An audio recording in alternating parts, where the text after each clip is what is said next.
Muito bem, mais bebês, né? Em breve vai ter mais aí para nós estarmos trazendo para a igreja conhecer, estarmos orando uns pelos outros e lembremos de orar, muito importante, orar pelos nossos filhos, orar para que Deus nos capacite, precisamos, irmãos, de sabedoria.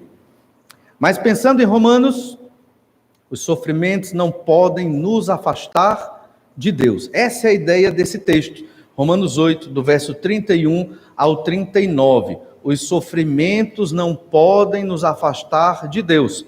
Essa é a pista para ser um vencedor. Os sofrimentos não podem nos afastar de Deus. Olha o que diz Romanos 8, 31. Que diremos, pois, à vista destas coisas? Se Deus é por nós, quem será contra nós? Aquele que não poupou seu próprio filho, antes por todos nós o entregou, porventura não nos dará graciosamente com ele todas as coisas? Quem tentará acusação contra os eleitos de Deus? É Deus quem os justifica. Quem os condenará? É Cristo Jesus quem morreu, ou antes quem ressuscitou, o qual está à direita de Deus e também intercede por nós. Quem nos separará do amor de Cristo? Quem? Será tribulação? Será angústia? Ou perseguição? Ou fome? Ou nudez? Ou perigo? Ou espada? Como está escrito, por amor de ti somos entregues à morte o dia todo. Fomos considerados como ovelhas para o matadouro. Em todas estas coisas, porém, somos mais que vencedores, por meio daquele que nos amou. Porque eu estou bem certo de que nem a morte, nem a vida, nem os anjos, nem os principados, nem as coisas do presente, nem do porvir, nem os poderes, nem a altura, nem a profundidade, nem qualquer outra criatura poderá separar-nos do amor de Deus que está em Cristo Jesus, nosso Senhor. Nada pode nos separar do amor de Deus, como cantamos hoje. Os sofrimentos não podem nos afastar de Deus. Por quê? Os sofrimentos não podem nos afastar de Deus. Nós vamos observar aqui 3 ensinos. O primeiro ensino desse texto: nada pode impedir nossa fé em Deus. Nada. Se uma pessoa se afasta dos caminhos do Senhor, muito provavelmente, ou ela volta porque é crente, ou ela nunca creu no Senhor. Nada nos afasta da nossa fé em Deus, porque esta fé é sobrenatural. Este amor que o Senhor tem por nós, de modo a colocar em nós do Santo Espírito dele, e esta fé inabalável, não é algo que depende de nós, não é algo que depende de mim, não é algo que depende de eu ser fiel para andar nos caminhos de Deus. Não é assim que funciona. Foi o Senhor que colocou em nós tal fé que resiste a todo tipo de dificuldade, não por ser eu, não por ser você, mas pela qualidade da fé, que é Deus quem coloca, entende? No dia que você foi regenerado e creu no Senhor Jesus Cristo. E é isso que esse texto está dizendo. Nada pode impedir nossa fé em Deus. Do capítulo 1 ao capítulo 8, Paulo está falando da trajetória do crente. Desde o momento em que ele nasceu neste mundo em pecado, homem natural, sem Cristo, já passivo da condenação ao inferno. Reconhece Deus na criação, mas não reconhece Deus para a salvação. É aquela pessoa que diz: eu acredito em Deus. Acredita até que Deus criou todas as coisas, talvez uma evolução ou não sei. É aquela pessoa que acredita que Deus gosta dela e que ela está fazendo coisas boas aqui na terra, nunca matei, roubei, né, nada disso. Então eu acho que eu estou bem com Deus. Esta pessoa é o emblema do homem natural, o homem sem Cristo, que acha que qualquer tipo de Deus que ela cria na cabeça dela é o Deus verdadeiro, que esse Deus, que está muito moldado pelos seus próprios pensamentos, não pela Escritura, a recebe do jeito que ela está. E não é isso que acontece. Paulo vai mostrando e vai deixando claro que todo homem é pecador, tanto judeu como gentil. Não há ninguém que não seja pecador. E o pecado é um crime contra Deus. E agora, todos perdidos, Como lemos lá em Romanos 3:10, não há justo nenhum sequer. Mas o Senhor Jesus Cristo veio morrer numa cruz para justificar alguns, aqueles que vão crer no nome dele pela vontade de Deus. Os homens criminosos por conta dos seus pecados foram justificados pelo sacrifício do Senhor Jesus Cristo. E é isso que nós observamos ainda no capítulo 3, vendo o exemplo de Abraão no capítulo 4, a reconciliação com Deus no capítulo 5 e do capítulo 6 ao 8, falando sobre a vitória sobre o pecado, porque o Espírito Santo nos capacita, nos inclina para escolher as coisas de Deus, nós que já fomos justificados pela fé. Ser justificado pela fé é o tema da Epístola de Paulo aos Romanos, significa que eu, criminoso, por conta dos meus pecados contra Deus e a lei de Deus, fui declarado justo. Não porque sou justo, porque não faço obras dignas da justiça de Deus, mas porque Jesus Cristo, o justo, que é Deus e que fez-se carne, morreu numa cruz pelos meus pecados, pelos nossos pecados, como um sacrifício para aplacar a ira de Deus contra o nosso pecado. Porque o maior problema do ser humano e do mundo é o pecado. Como lemos ainda em Romanos 8, a criação geme, nós gememos aguardando a redenção. Gemer quer dizer que é um sofrimento. Mesmo aqueles que não creem em Deus, que desconsideram a Bíblia Sagrada, que acham que estão no controle da vida, não estão se enganando, que acham que estão felizes e buscando uma felicidade, estão buscando, mas não é felicidade, estão se enganando e vão receber o que estão procurando, porque se não buscam ao Senhor, vão receber outra coisa, e se não provém de Deus, certamente não é bênção, não é felicidade, certamente não é nada de bom. Estas pessoas, elas vão encarar seus próprios atos, suas próprias escolhas aqui na terra e também na justiça, segundo a justiça de Deus, no castigo eterno. Paulo trata de tudo isso, até chegar a esse texto. E ao falar de santificação, do capítulo 6 ao capítulo 8, o apóstolo fala também sobre o sofrimento. Mas olhemos como Paulo fala de santificação no capítulo 8, antes de falar sobre o sofrimento. Romanos 8, verso 5. Porque os que se inclinam para a carne cogitam das coisas da carne, mas os que se inclinam para o Espírito, das coisas do Espírito, porque o pendor da carne dá para a morte, mas o do Espírito para a vida e paz. O Espírito Santo é quem nos inclina, que nos leva à escolha diária das coisas de Deus, daquilo que é bom, daquilo que é vida. Lembre do culto de oração, quarta-feira, temos estudado sobre não apagueis o Espírito. Temos o Espírito habitando em nós, mas podemos apagá-lo. O que significa isso? Não ouvi-lo, não ligar para os avisos do Espírito. A Bíblia é pregada, você lê sua Bíblia em casa ou ouve a Bíblia em áudio, você pode ouvi-la também, né? Tem muitos áudios sobre a Bíblia sendo lida, né? De uma maneira belíssima, você pode escutá-la também, e então o Espírito fala na nossa mente, na nossa consciência, a partir da Bíblia que nós lemos, e ele nos mostra, olha, isso aqui não é de Deus, isso aqui é de Deus, sei que estou errado, e o Espírito diz como eu tenho que melhorar, só que às vezes eu sei de tudo isso, e não faço nada, eu não estou ouvindo a voz do Espírito.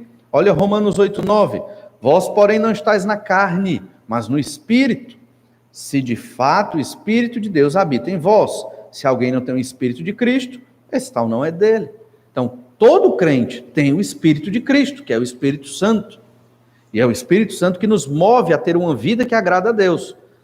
Por nós mesmos não vamos conseguir, somos fracos mesmo. Mas é esse Espírito que nos impulsiona, é sobrenatural. A salvação é pela graça. E a santificação também é pela graça. Na santificação, basta eu querer. E o resto, o Espírito me empurra. A palavra me orienta. Basta eu querer. Basta eu dar o passo. Ah, estou desanimado para ler a minha Bíblia. mas eu vou abrir e vou ler. Vou sentar aqui nessa cadeira 1 hora. Só saio daqui quando eu terminar minha leitura bíblica. Pronto.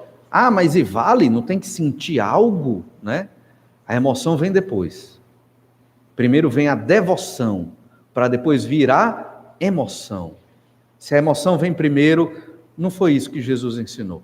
Porque quando Jesus estava sofrendo, sendo maltratado, chicoteado, esmurrado, levando cuspidas na sua própria face e crucificado, certamente o nosso Senhor não teve boas emoções ali. Ele sofreu angústia no Getsêmani, orando antes da sua prisão. Então, temos que entender isso. Primeiro a devoção a Deus e a obediência. E a emoção? Certamente vem, mas vem depois. Uma emoção de alegria, felicidade, pelo quê? Por realizar a vontade do nosso Senhor. Observe então que o Espírito Santo é uma característica dos que creram em Jesus, porque ele habita nos crentes e ele nos impulsiona. Romanos 8:26. Também o Espírito, semelhantemente, nos assiste em nossa fraqueza. Fraqueza, que fraqueza é essa? Vimos, em outro momento. Essa fraqueza se refere ao nosso pecado, à predisposição ao pecado, a viver na carne, a não obedecermos a Deus. É o Espírito que nos assiste, quer dizer, ele nos ajuda para termos força em enfrentar os pecados. É este Espírito Santo. Mas lembre-se, ele não faz por você, certo? Deus te deu uma liberdade. Liberdade, você que é crente, para obedecer a Deus, e liberdade para não obedecer a Deus. E o Espírito está para lhe ajudar, mas você tem que escolher todo dia, várias vezes ao dia, obedecer a Deus e não obedecer. Se você escolhe obedecer a Deus, o Espírito vai lá e está te ajudando, te dando força, te capacitando, como a todos nós que cremos em Jesus. Ele nos assiste em nossa fraqueza, porque não sabemos orar como convém, mas o mesmo Espírito intercede por nós sobremaneira com gemidos inexprimíveis.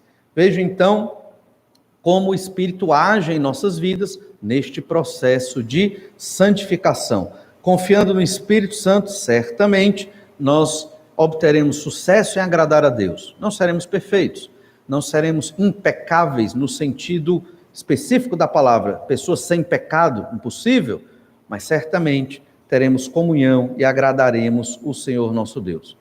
Paulo usa essa expressão, que diremos, pois? No verso 31. E essa expressão se repete em Romanos 6:1, Romanos 6:15 e Romanos 7:7. Não vamos ler aqui, mas é uma questão que traz uma resposta implícita.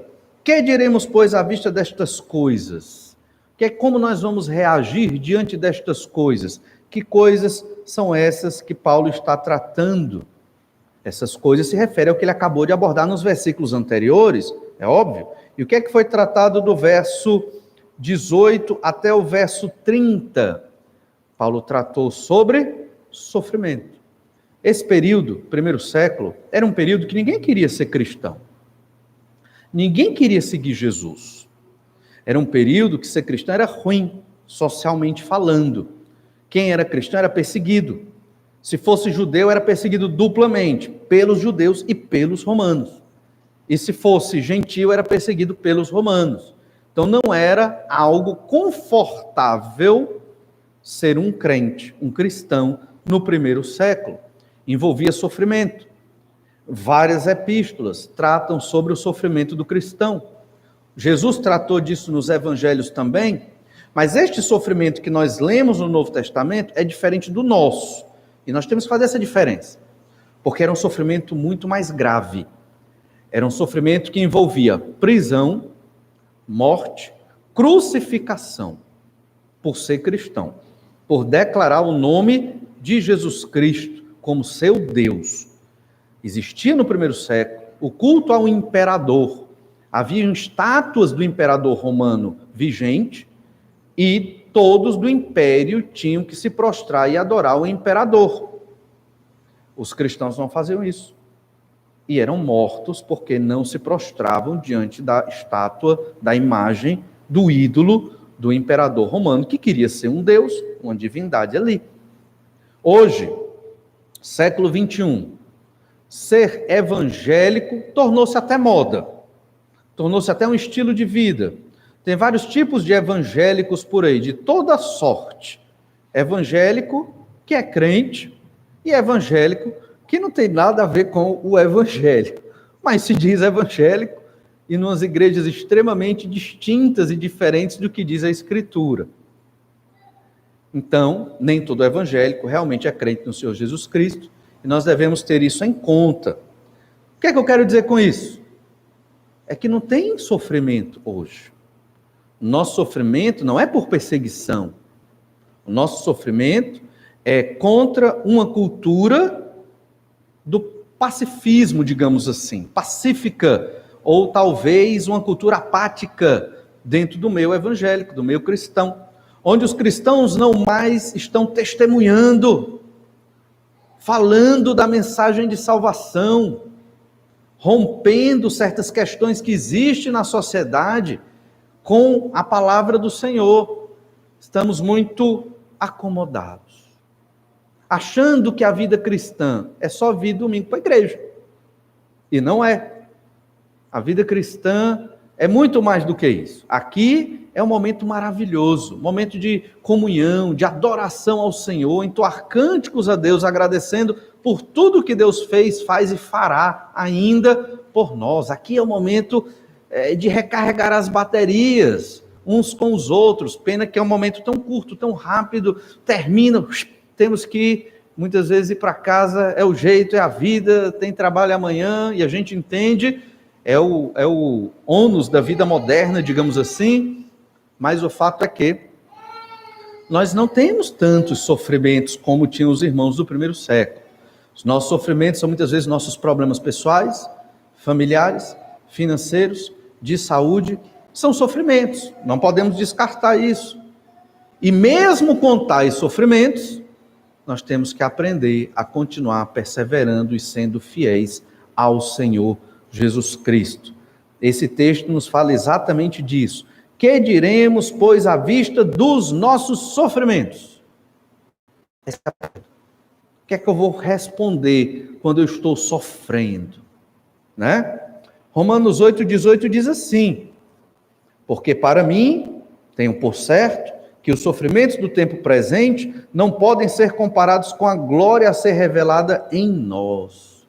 Então, os sofrimentos daquela época do primeiro século, prisão, crucificação, morte, não se comparavam com a glória de ser ressuscitado e de estar com Deus no novo céu e na nova terra, salvação. É melhor ser cristão, o que Paulo está dizendo. É muito melhor ser cristão e morrer na mão do Império Romano do que você rejeitar Cristo e padecer no inferno. Porque se a pessoa rejeita Cristo é porque nunca creu em Jesus. Esse tipo de fé que o crente tem é sobrenatural, é uma fé que ela não se abala, ela permanece firme.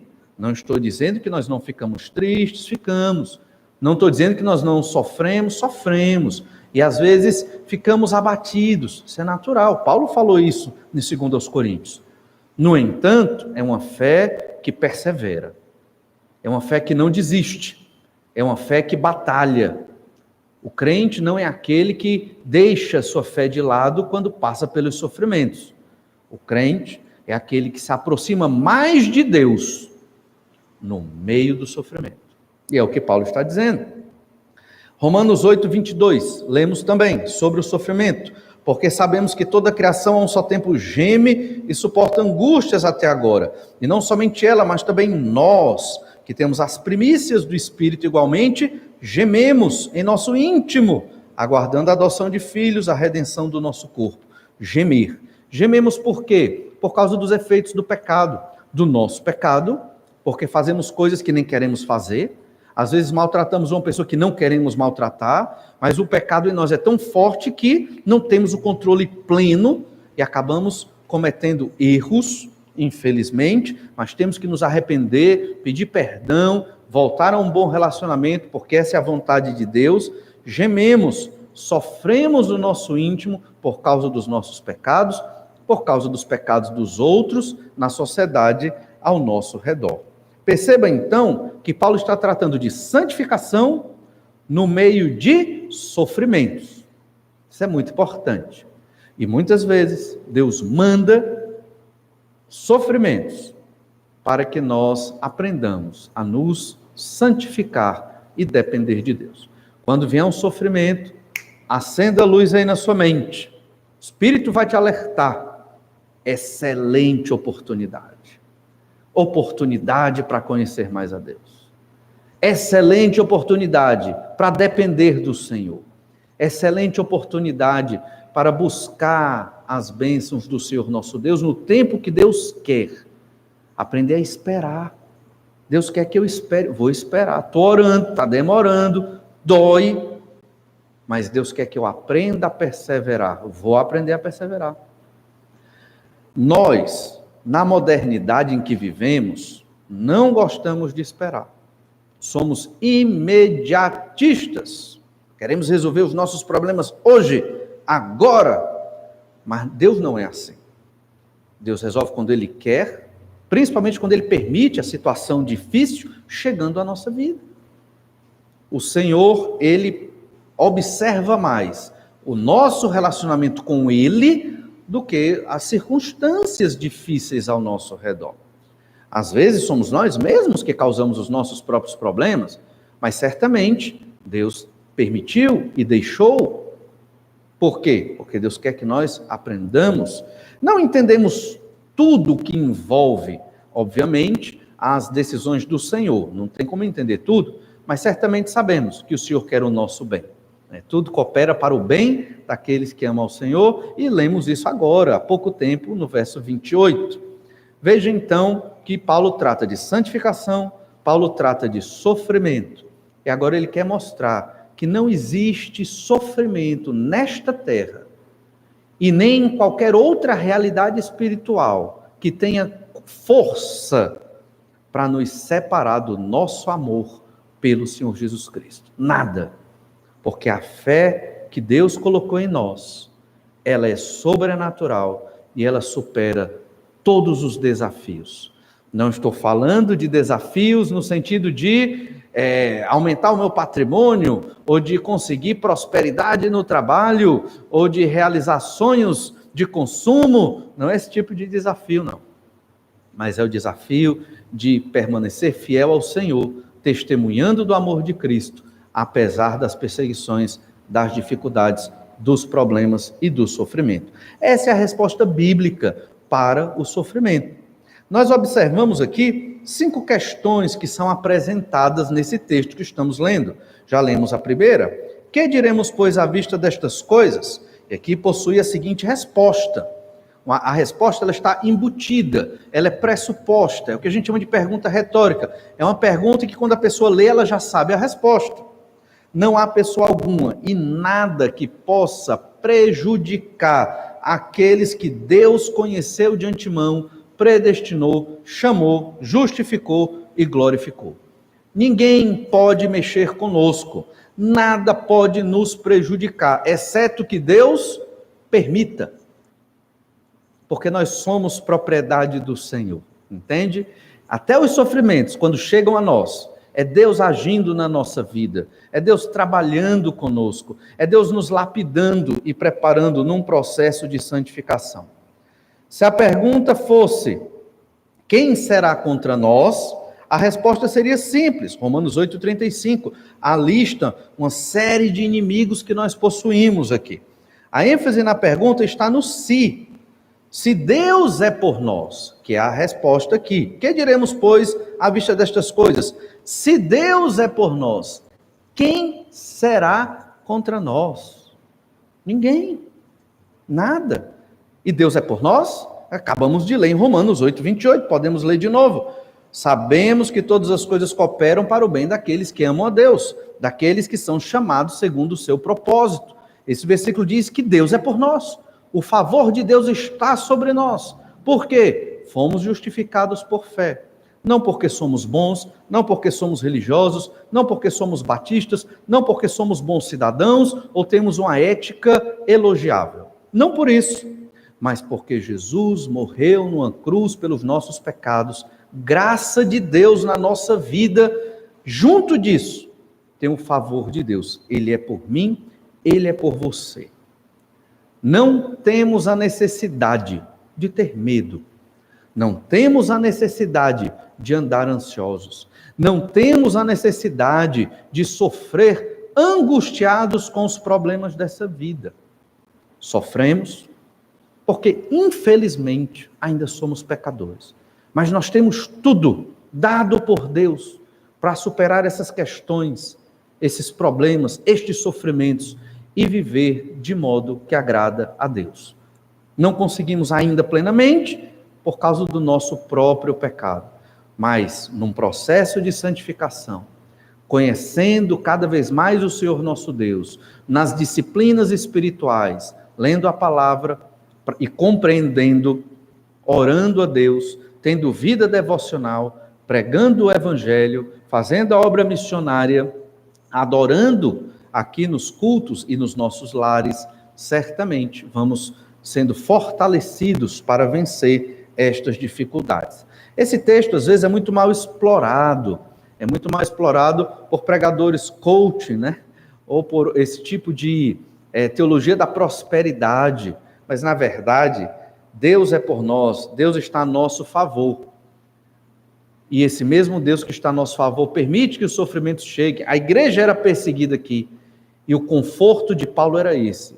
Quem pode ser contra mim se Deus é por mim, se Deus é favorável a mim? Ou seja, tenho como enfrentar todos esses sofrimentos firme no Senhor Jesus Cristo, em fidelidade a Deus. Nenhum problema, sofrimento, angústia pode me separar da minha fé no Senhor Jesus Cristo, do meu amor pelo meu Senhor. Porque esta fé e este amor é maior do que tudo, do que a própria vida e do que a própria morte.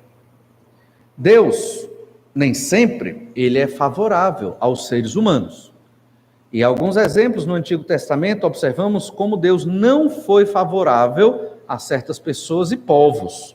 Em Naum, capítulo 2, verso 13, nós lemos assim: Eis que eu estou contra ti, diz o Senhor dos Exércitos. Queimarei na fumaça os teus carros, a espada devorará os teus leõezinhos, arrancarei da terra a tua presa, e já não se ouvirá a voz dos teus embaixadores. Deus aqui era contra Nínive. Antes disso, 100 anos aproximadamente, Nínive se converteu na pregação de Jonas. 100 anos depois, Nínive estava perdida, e Deus era contra Nínive e ia punir Nínive. Deus não é favorável a esta cidade por conta dos seus pecados. Jeremias 50:31 diz: Eis que eu sou contra ti, ó orgulhosa, diz o Senhor dos exércitos, porque veio o teu dia, o tempo em que te hei de castigar. Deus é contra a Babilônia. Deus usou a Babilônia para julgar e levar cativo o reino de Judá. Mas Deus também julgou a Babilônia pelos seus próprios pecados. Deus não foi favorável à Babilônia. E ainda, Levítico 26:17 diz: Voltar-me-ei contra vós outros, e sereis feridos diante de vossos inimigos. Os que vos aborrecerem, assenhorear-se-ão de vós, e fugireis sem ninguém vos perseguir.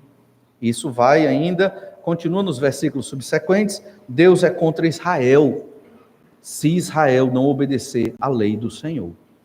Veja que Deus é favorável a nós, pela aliança que temos com o Senhor Jesus Cristo, que Jesus fez conosco ao morrer numa cruz pelos nossos pecados, nesta nova aliança.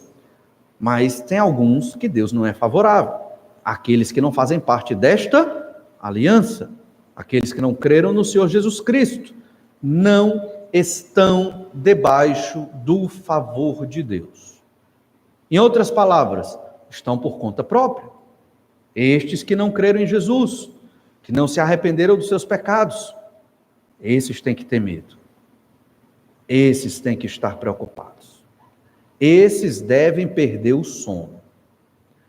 Eu entendo a depressão e a angústia de alguém que não creu em Jesus, porque além de ir para o inferno, ele está por conta própria neste mundo terrível.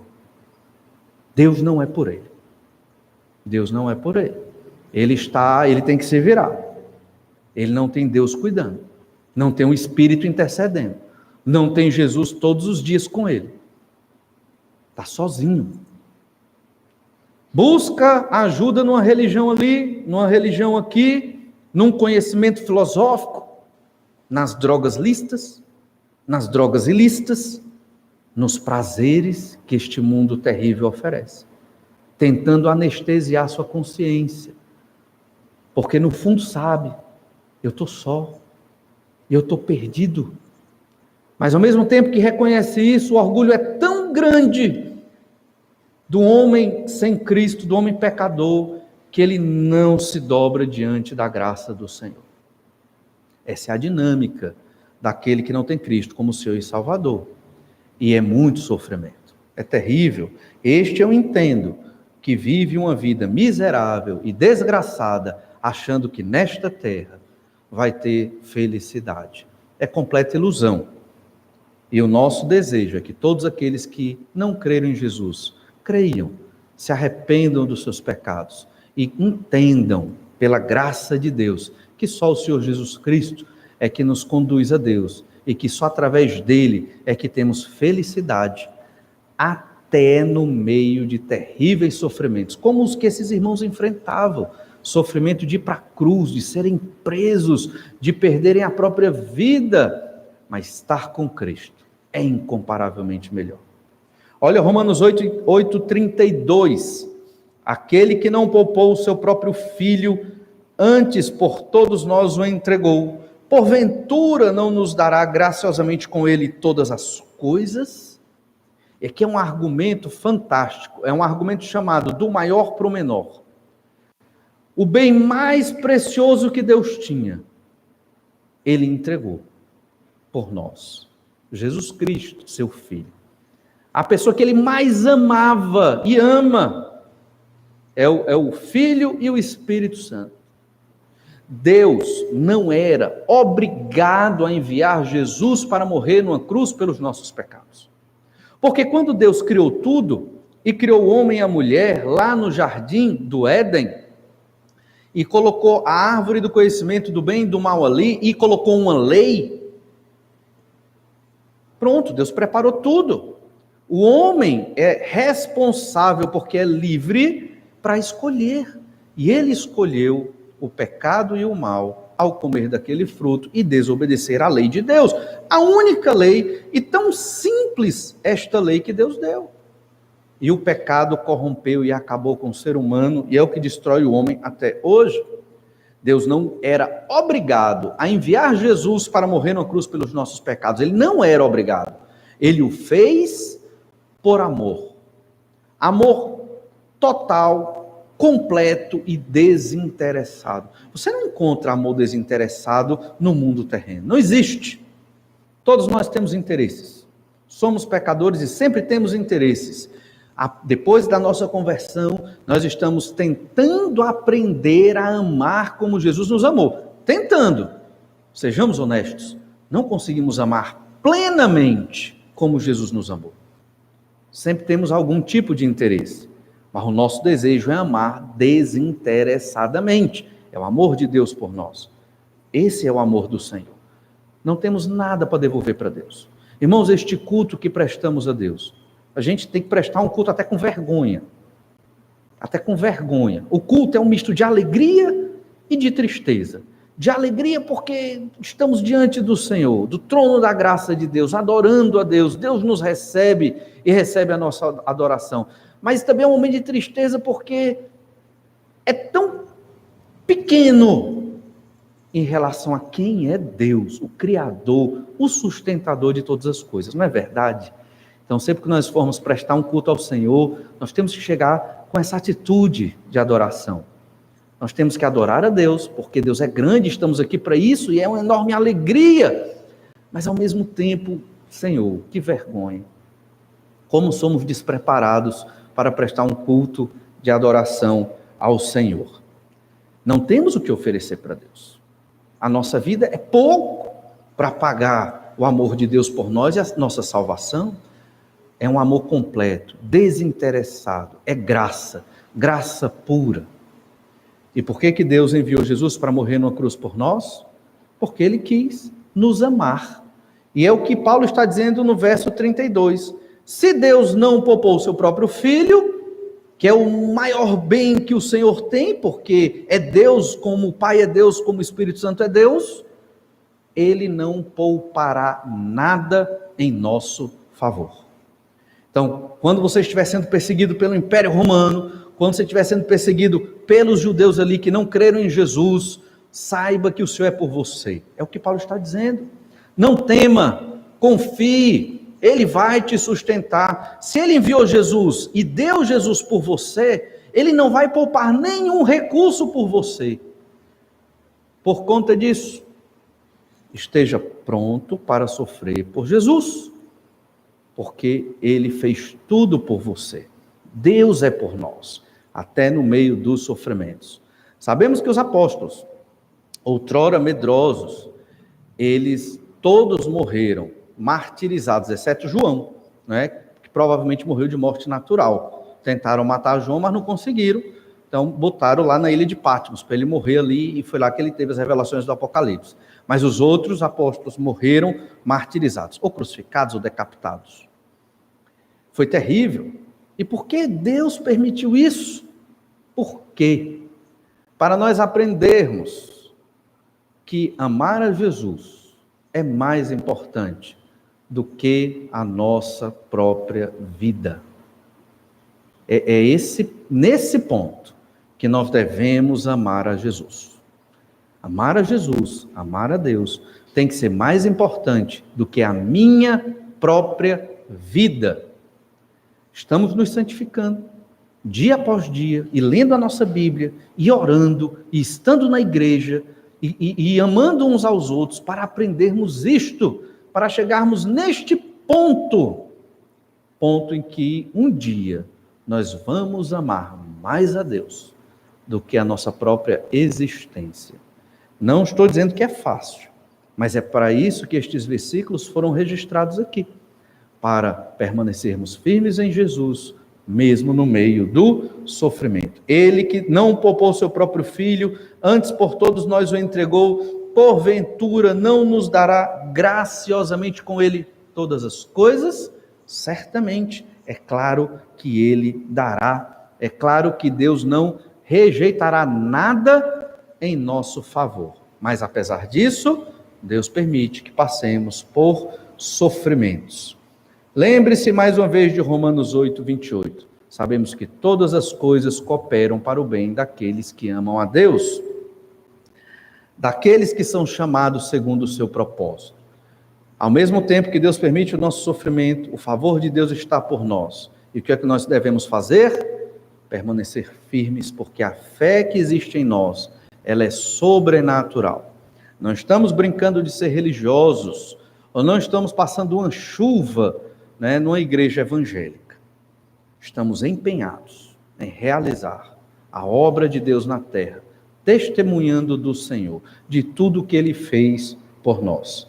Nada pode impedir nossa fé em Deus. Lembre-se disso, nada, nada. O crente, ele persevera na fé em Jesus até o último dia da sua vida. Tem momentos difíceis, tem situações de desânimo e até de frieza, mas nos arrependemos, confessamos o pecado, buscamos ao Senhor e o Espírito nos levanta. E aí continuamos a caminhada. Segundo o ensino, nada pode reprovar nossa vida com Deus. Nada, nem ninguém pode reprovar nossa vida com Deus ou nos condenar. Romanos 8,33. Quem tentará acusação contra os eleitos de Deus? É Deus quem os justifica. Quem pode nos condenar? Ninguém. Isso não quer dizer, temos que ter cuidado, isso não quer dizer que nós somos perfeitos, somos pecadores, e obviamente no nosso pecado, nas nossas falhas, somos passíveis de correção, mas somos justos diante do Senhor, porque Jesus morreu na cruz pelos nossos pecados e nos declarou justo. Então ninguém pode nos acusar, se nós somos cobertos pelo sangue do Senhor Jesus Cristo. O cenário aqui é de um tribunal. e não somos mais condenados neste tribunal. O capítulo 8 começou enfatizando isso. Romanos 8:1. Agora, pois, já nenhuma condenação há para os que estão em Cristo Jesus. Não há condenação, ninguém pode nos condenar. Quem é o nosso grande acusador? É Satanás. Satanás é o acusador, ele está lá, ainda hoje, diante do Senhor, com seus anjos caídos, nos acusando. Quando nós fraquejamos num pecado, está lá o diabo tá vendo, Senhor? Olha aí, o Valnei, não é? E com todos nós é assim. Mas ele não pode nos condenar, porque o Senhor é por nós, foi Deus quem nos justificou. Somos os eleitos de Deus. Olha que palavra forte. Escolhidos do Senhor. Lá em Apocalipse 12, verso 10, diz assim: Então ouvi grande voz do céu proclamando: Agora veio a salvação, o poder, o reino do nosso Deus e a autoridade do seu Cristo, pois foi expulso o acusador de nossos irmãos, o mesmo que os acusa de dia e de noite diante do nosso Deus. Está lá ele, dia e noite, a nos acusar. Mas, neste momento, futuro, que ainda haverá de acontecer, ele será expulso dos céus, da habitação celestial de Deus, e não vai mais poder acusar os filhos de Deus, os servos do Senhor, que estarão na terra ainda, proclamando o Evangelho. Nesse momento, a igreja já foi arrebatada, nesse ponto do Apocalipse, Israel está proclamando o Evangelho, isso vai acontecer ainda no futuro. Muitos judeus e gentios vão se converter nesse período, mas Satanás não estará mais nos céus nos acusando. Hoje, porém, ele nos acusa, mas ninguém pode nos acusar porque somos os eleitos de Deus. Ninguém pode levantar a acusação e dizer: você não tem salvação, você não vai para o céu, você não é justo diante de Deus. Ninguém pode falar isso. Apesar de sermos pecadores, temos salvação, vamos para o céu, ressuscitaremos, porque Jesus nos declarou justos, não porque sejamos em nós mesmos, mas porque somos justos em Cristo, pelo sangue de Jesus. Olha então, como Paulo em Romanos 8:34, ele faz eco a outros textos lá do Antigo Testamento. Romanos 8:34 diz assim: quem os condenará? É Cristo Jesus quem morreu, ou antes quem ressuscitou, o qual está à direita de Deus e também intercede por nós. Então, quem vai condenar os eleitos de Deus? Ninguém pode, porque Jesus morreu por eles. Satanás está acusando, está nos condenando, está entregando muitos dos nossos pecados, não por pensamento, mas por atitudes. É claro que Deus sabe, mas o maligno quer nos derrubar diante do Senhor. Mas está lá Cristo, nosso advogado. Lembra de 1 João capítulo 2, verso 1 e 2? Está intercedendo por nós, está nos defendendo diante das acusações do maligno. E Paulo está dizendo: quem os condenará? Ninguém, porque é Jesus quem nos justifica. Morreu por nós, intercede por nós. Perceba que acabamos de ler que o Espírito Santo intercede por nós. E Jesus também intercede por nós. Duas pessoas da Trindade Divina, que são Deus também, como o Pai é Deus, intercedendo por nós diante do Pai. Lá em Isaías capítulo 50, verso 8, nós temos a mesma mensagem. A justificação pela fé e essa certeza e convicção e força já existia lá no Antigo Testamento. O que Paulo está fazendo é trazendo o princípio para a igreja de Roma. Olha Isaías 50, verso 8, diz assim: perto está o que me justifica, quem contenderá comigo? Apresentemo-nos juntamente. Quem é meu adversário? Chegue-se para mim. Eis que o Senhor Deus me ajuda. Quem há que me condene? Eis que todos eles, como um vestido, serão consumidos, a traça os comerá. Quem me condenará? Quem nos condenará? Ninguém. É o Senhor quem nos justifica. E aqui é importante compreender um detalhe. Vivemos numa época muito emocional. Até as gerações mais antigas ainda são muito sentimentais e emotivas. De tal modo que cometemos pecados. E esses pecados nos abalam. E lemos na Bíblia. É só eu me arrepender e eu confessar o pecado. Estou limpo e puro. E eu faço isso. Só que eu continuo me sentindo pecador. Por quê? Porque muitas vezes nós achamos que é necessário sentir algo para estar perdoado dos pecados. E não é necessário sentir algo para ter perdão de pecado. Certo? Jesus morreu na cruz para nos dar o perdão dos pecados. Pela fé. Se eu confessar o meu pecado genuinamente arrependido, Jesus intercede por mim e os meus pecados são perdoados. Hoje, nós sofremos situações emocionais, psicológicas tão sérias por conta da nossa cultura que o crente se condena. Ele se autocondena. E às vezes o crente até duvida que é salvo. E aí eu recomendo a você, leia de novo a palavra de Deus.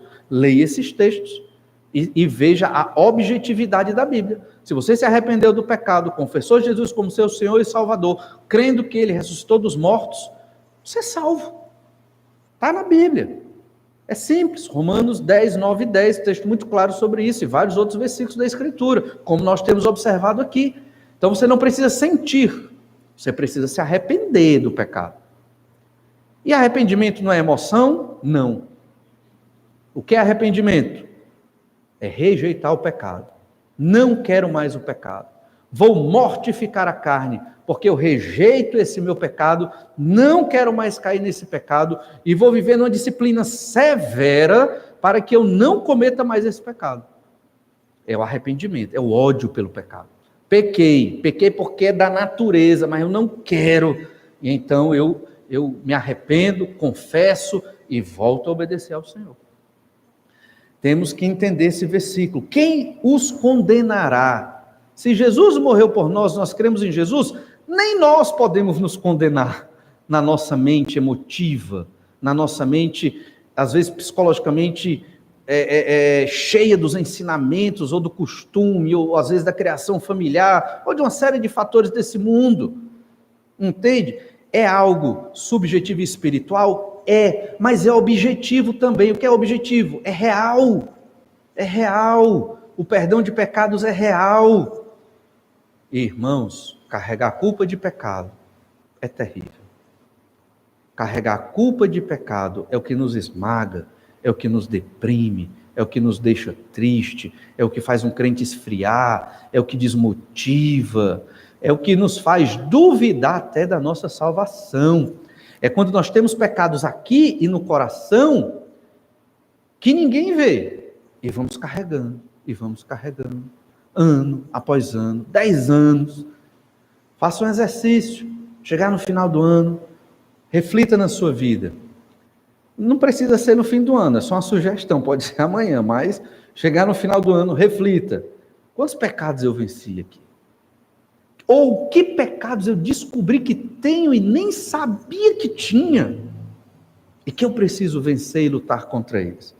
Mas lembre-se, você não precisa se condenar, o diabo não pode te condenar, ninguém pode nos condenar, porque foi Jesus quem nos justificou.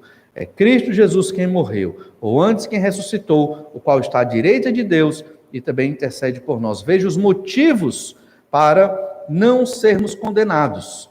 Jesus morreu, Jesus ressuscitou, governa à direita de Deus e Jesus intercede por nós. Não tem como sermos condenados.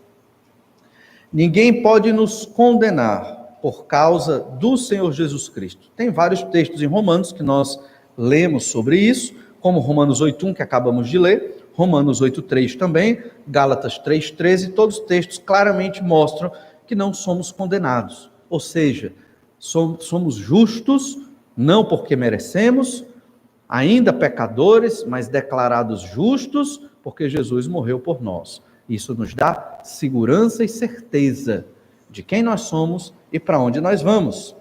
Jesus ressuscitou para que nós também viéssemos a ressuscitar. Observamos isso em Romanos 4:25, o qual foi entregue por causa das nossas transgressões e ressuscitou por causa da nossa justificação. Jesus ressuscitou para sermos justificados, a fim de que, no futuro, breve, ressuscitemos com Jesus. Cristo crucificado e ressurreto está à direita do Pai, governa todas as coisas e garante a certeza da nossa não condenação, da nossa justificação, da nossa salvação. E é esse mesmo Jesus que intercede por nós. Nesse sentido, irmãos, nada pode reprovar nossa vida com Deus. Nada. Pecou, arrependa-se do pecado. Genuinamente. Confesse a Deus. Se levante e continue servindo ao Senhor. Qualquer coisa fora disso é mais pecado. Sou muito pecador, Deus não me recebe. Vitimização. Outra face do orgulho. Isso é outra face do orgulho. Caiu, arrependa-se. Reconheça. E nunca diga para Deus: Senhor, se eu pequei, tira o si. Senhor, eu pequei. Eu fiz isso. Eu faço assim. Tenha misericórdia de mim. Livra-me do meu pecado, do meu coração ruim. Como Davi orou para ter um coração renovado. Arranca esse coração, me dá um novo, porque esse aqui já não presta mais. Devemos fazer isso constantemente na nossa vida, talvez diariamente. Esse é o processo de santificação, mesmo no meio dos sofrimentos. Mas nada pode reprovar nossa vida com Deus. Não há pecado que nos leve a perder a salvação. Crente não perde salvação. Crente não cai da fé. Persevera até o último dia da sua vida ou até a volta do Senhor Jesus. Terceiro ensino, e óbvio nesse texto, nada pode nos separar do amor de Deus. Nada, nada. Nenhum tipo de pecado, nenhum tipo de sofrimento, nenhum tipo de paixão mundana. Se alguém se perdeu na fé, por alguma paixão mundana, por alguma riqueza, por algo nesse sentido, esse nunca provou o amor de Deus, nunca conheceu o Senhor Jesus Cristo, nunca teve comunhão com o Pai, com o Filho e com o Espírito Santo em uma oração sincera e honesta. Não teve a fé genuína plantada no seu coração. Porque pelo que a Bíblia diz, não pode. Não pode. Isso é muito claro e objetivo. Não pode. Aqueles a quem Jesus predestinou, chamou, justificou e glorificou, não pode estes retrocederem. E a Epístola aos Hebreus é escrita exatamente para dizer isso, como nós já estudamos aqui. Nada pode nos separar de Deus. E é o que diz Romanos 8,35. Quem nos separará do amor de Cristo? Quem? Será que um sofrimento pode nos separar? E então o apóstolo alista os piores sofrimentos possíveis. Tribulação. Tribulação aqui é a perseguição. Tribulação é o símbolo do sofrimento. Todos nós, em alguma medida, em maior grau ou em menor grau, passamos por sofrimentos. Quem não sofre aqui? Né? Tem local que diz assim: pare de sofrer. Né? E se Deus não quiser? Deus quis que a igreja do primeiro século fosse perseguida. Jesus teve que morrer na cruz, os apóstolos tiveram que sofrer. E sofrer a morte, alguns de cruz, alguns decapitados. Aí você pensa, mas que coisa triste, como pode? Por que Deus quis isso para nós? Por que tem que ser assim? Na verdade, a resposta a tudo isso é: por que nós escolhemos o pecado? A gente joga a responsabilidade para Deus, a gente culpa as outras pessoas, mas a pergunta é: por que eu escolhi o pecado? Porque é o pecado que causa tudo isso. Estou sofrendo? É o meu pecado. Se não houvesse pecado, não havia sofrimento, não havia morte, não havia Covid, não havia desgraça. Será a tribulação ou será a angústia? Angústia aqui talvez algo muito próximo de uma depressão profunda, ou a perseguição, ou a fome. Quem já sofreu de fome sabe que é terrível, ou nudez, ou perigo, o medo, o perigo de ser roubado, de ser sequestrado, ou será que é a própria espada que representa a morte? Será que algum desses elementos terríveis pode nos separar do amor de Cristo? Não pode. O crente em Jesus, ele persevera. Não porque ele é bom, não porque ele é forte, mas porque ele tem o Espírito Santo de Deus por ele. A fé sobrenatural plantada no seu coração. Jesus que é por ele, o favor de Deus que é por ele, é o Senhor que nos impulsiona. E o crente persevera até o último dia da sua vida, testemunhando deste tão grande amor. Imagino eu que nós só vamos estar tendo noção do tamanho do amor de Deus por nós na eternidade. Nós somos como aquelas crianças, ou pré-adolescentes talvez, que não têm noção do amor dos seus pais por ele. Não valorizam o amor dos seus pais ainda, como deveriam valorizar. Assim somos nós, diante do nosso Pai Celestial. Nós não temos noção do que Deus fez e faz por nós, e nos sustenta na fé. Paulo dá duas listas aqui. Lemos a primeira lista, ou começamos a ler a primeira lista, no verso 35. A primeira lista fala dos sofrimentos do mundo, o mundo perdido. E a segunda lista fala dos sofrimentos dos poderes espirituais. Nós não temos noção ainda desses poderes espirituais, mas mesmo que esses poderes venham nos oprimir, isso não nos separa do nosso amor, do nosso compromisso com o Senhor nosso Deus. Sofrimentos desse mundo ímpio, fome ou nudez. Jesus prometeu no Sermão do Monte, né? O Senhor Jesus disse que estaria nos cuidando de nós nestes momentos. O perigo ou a espada é o risco da vida, a experiência da morte. O sacrifício, o nosso sacrifício, é a maior prova da nossa fé no Senhor Jesus Cristo. Olha Romanos 8,36. Como está escrito, por amor de ti, somos entregues à morte o dia todo. Fomos considerados como ovelhas para o matadouro. Essa era a realidade do cristão no primeiro século. Ser cristão era assim. Todo dia entregue à morte. Cada dia, como cristão, professando Jesus como meu Senhor, eu estou passivo de ser morto e morto na cruz. Assim era no primeiro século, no segundo século.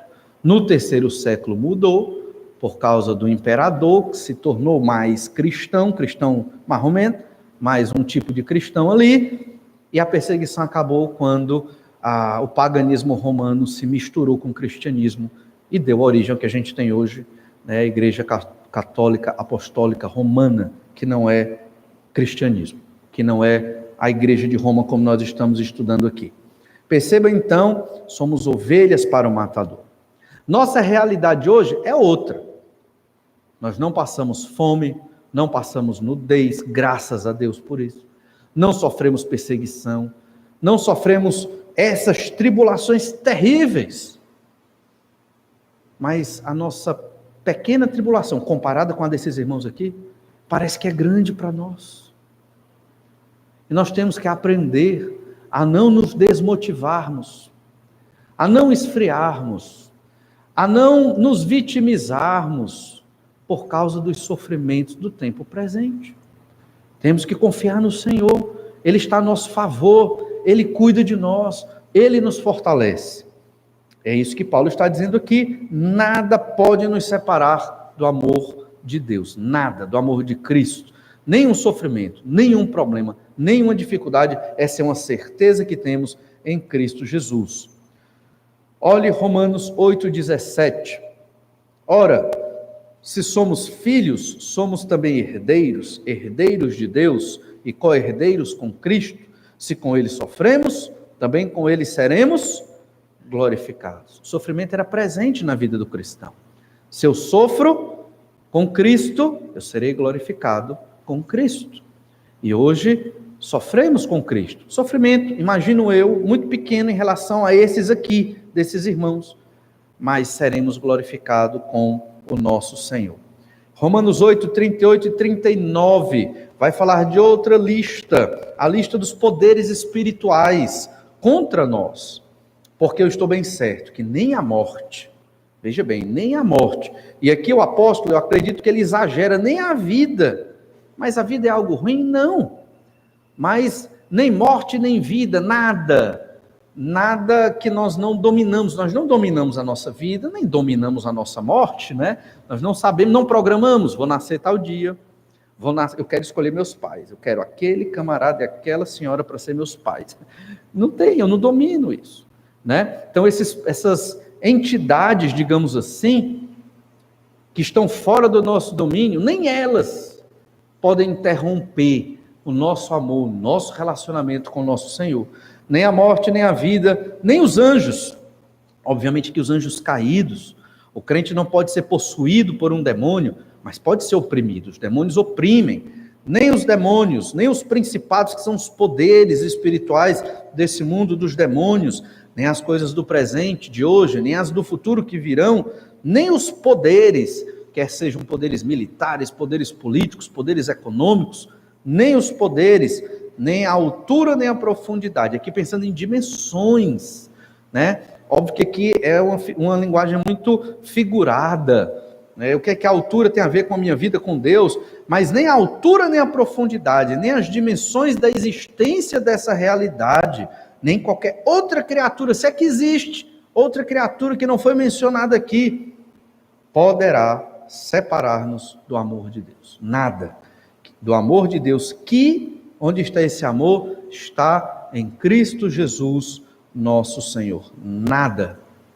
Ou seja, o amor de Deus é maior do que tudo na nossa vida. É mais importante do que tudo. Do que o meu casamento, do que os meus filhos, do que a minha prosperidade, do que o meu sucesso, do que a minha felicidade, do que o meu bem-estar, do que o meu descanso, do que o meu lazer. O amor de Deus é maior do que tudo. E esse deve ser o nosso compromisso com o Senhor. Esse é o compromisso de Deus para conosco. Ele é favorável a nós. O Espírito nos fortalece. Ele garante, está conosco. É nós. Estamos com o Senhor nessa vida de santificação. Para nós é caro, é importante conhecer Deus, amar Deus, conversar com Deus em oração, ler a palavra onde Deus se revela. Isso é importante para nós, isso é valioso.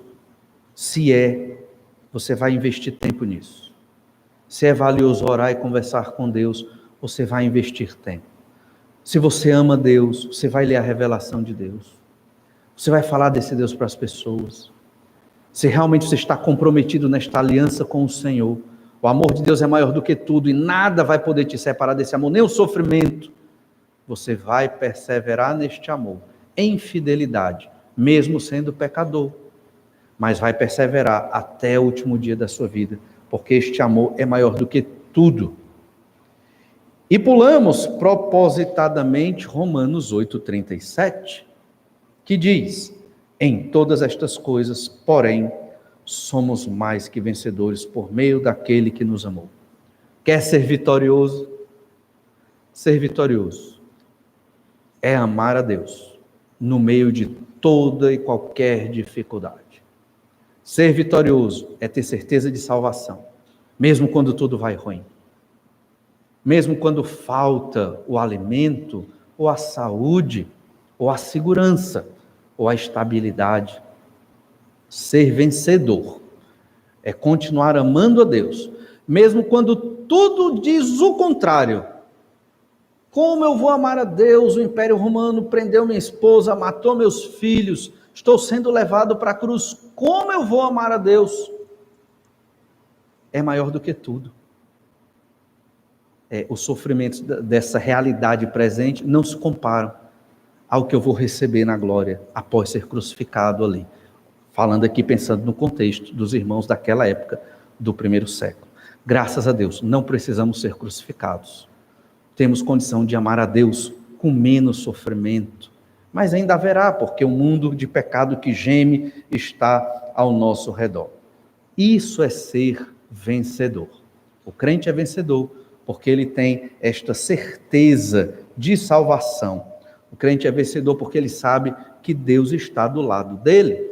O crente é vencedor porque ele tem convicção que vai ser crente e perseverar até o final da vida, porque não é a mera escolha de uma religião ou de uma igreja evangélica para congregar. mas é a obra de Deus. Pode ser nessa igreja, pode ser noutra igreja, talvez você se mude, vá para outra igreja, mas uma igreja boa e bíblica, continua na obra de Deus lá. Esta é a convicção que temos, porque o Senhor nos fez vencedores. Vencer na vida é isso, é ser obediente a Deus, mesmo no meio dos sofrimentos, porque os sofrimentos não podem nos afastar do Senhor. Deus nos abençoe e nos ajude a vivermos assim, nesta fé. Vamos orar, pedir que o Senhor nos fortaleça.